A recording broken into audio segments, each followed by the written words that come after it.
Hello and welcome to High Love One, the podcast. I'm Kevin and I want to thank you for being here, where we can be soft, be still, be seen, and of course, just be.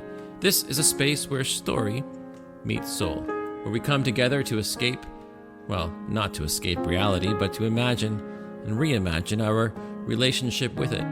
Through memory, through imagination, of course, through each other. And today's story invites us into one of the most beautifully chaotic landscapes we know. Family. It's a tale of two big-hearted and overscheduled parents living in a smart condo, juggling high-pressure careers, and two wildly unpredictable kids who, like many of us, turn to artificial intelligence for help. But as it turns out, even the most advanced parenting app can't account for glitter tantrums, emotional truth-telling, or a child who insists she's grieving her imagination. This episode is about learning to show up. Not perfectly, not predictively, but presently. About remembering that love isn't something you optimize. It's something you live in together. So this is the story of Predict This. Let's begin.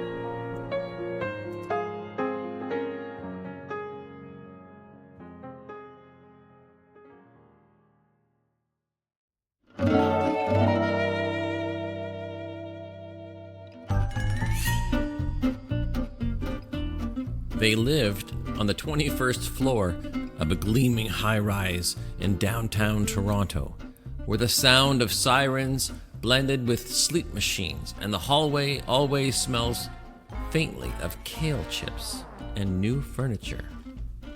The building had an app for everything: groceries, keyless entry, even socially optimized elevator pairings.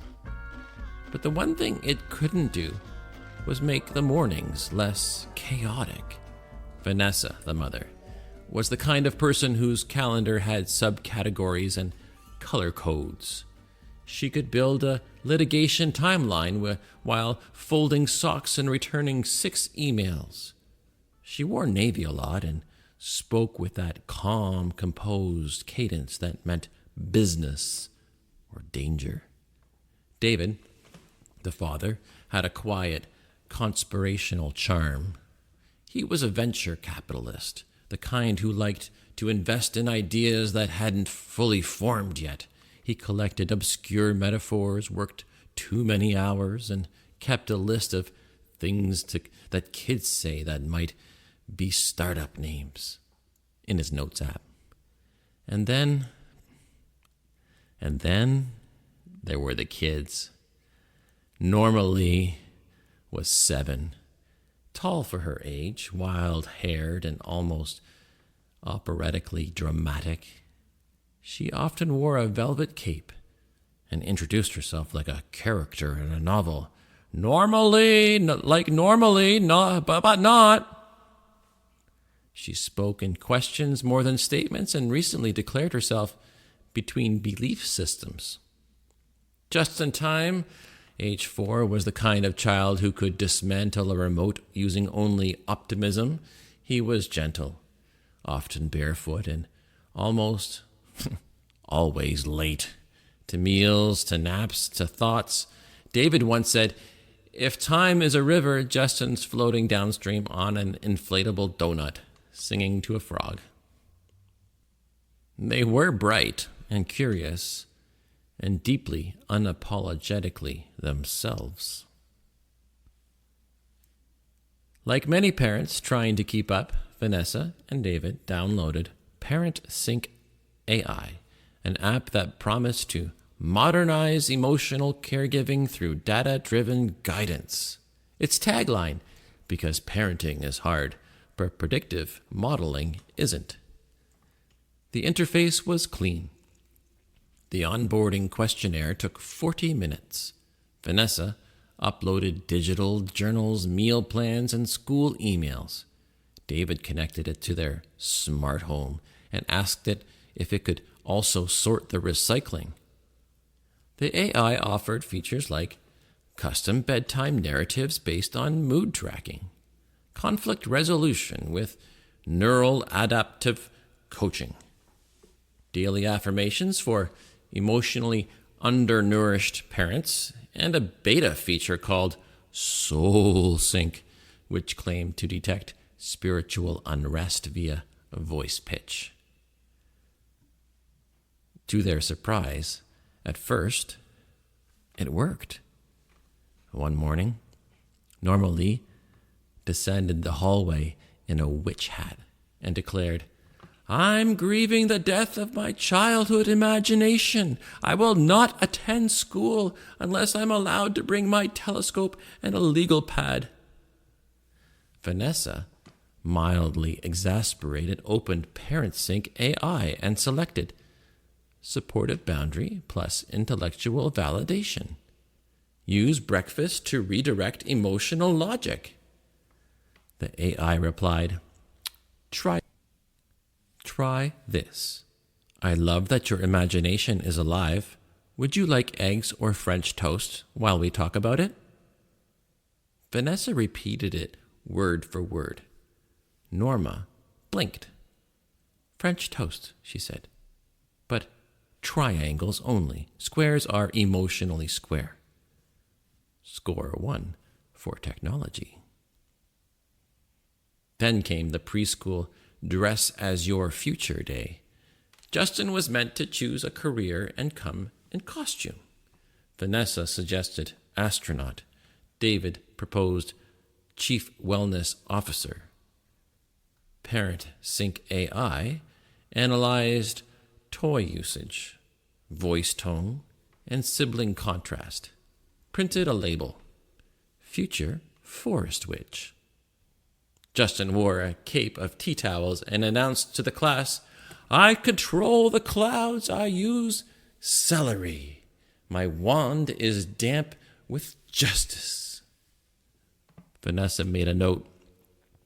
Order more tea towels. David leaned in and whispered, okay, that was actually kind of amazing. But then, the system started slipping. Norma asked one night, why do the bedtime stories always end with the kid realizing the parent was right? David noticed the AI had flagged his jokes as subversive tone modeling. Vanessa got a push alert during a client meeting that read, your disciplinary tone last night may trigger long-term avoidance behaviors. Consider a repair circle. Then came the meltdown night. Justin had spilled an entire bottle of lavender dish soap into the bathtub and was now floating in a pool of foam, screaming that he had become a haunted ghost balloon. ParentSync AI suggested, allow self-soothing in low sensory space. Dim lights. Do not interfere. They tried. He screamed louder. Eventually, Vanessa scooped him up, turned off the tablet, and whispered, forget the algorithm. My baby needs arms. The breaking point came on a rainy Saturday. The apartment was humming with rain and broken routines. They called a family meeting. Norma arrived in her cape. Justin came in wearing goggles and 2 oven mitts. Vanessa said, kids, we need to talk about AI. Justin asked, does AI have elbows? David replied, technically no, but it does try to help us understand you. Norma crossed her arms.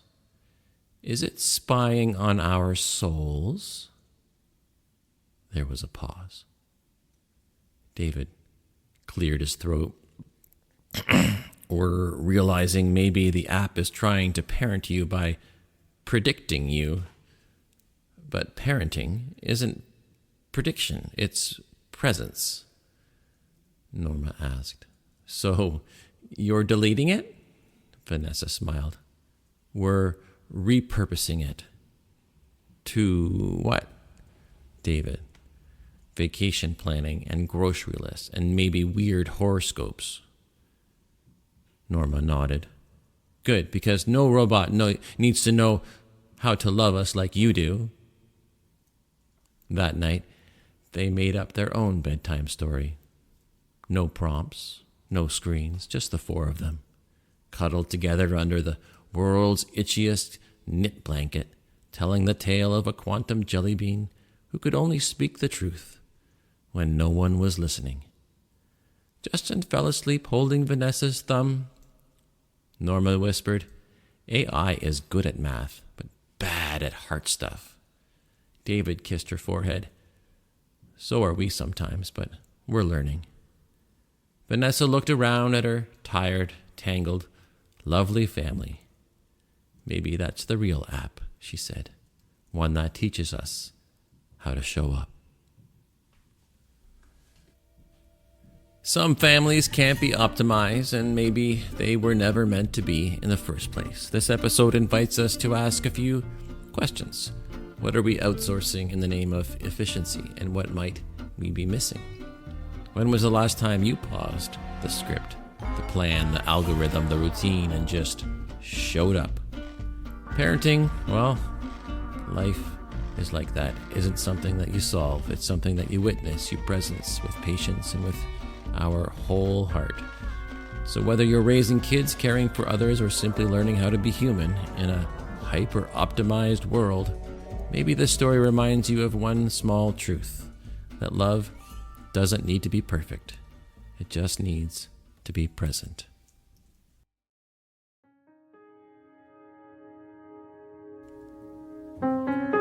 Thank you for listening, for making space, not just for the story, but for the part of you that needed to hear it.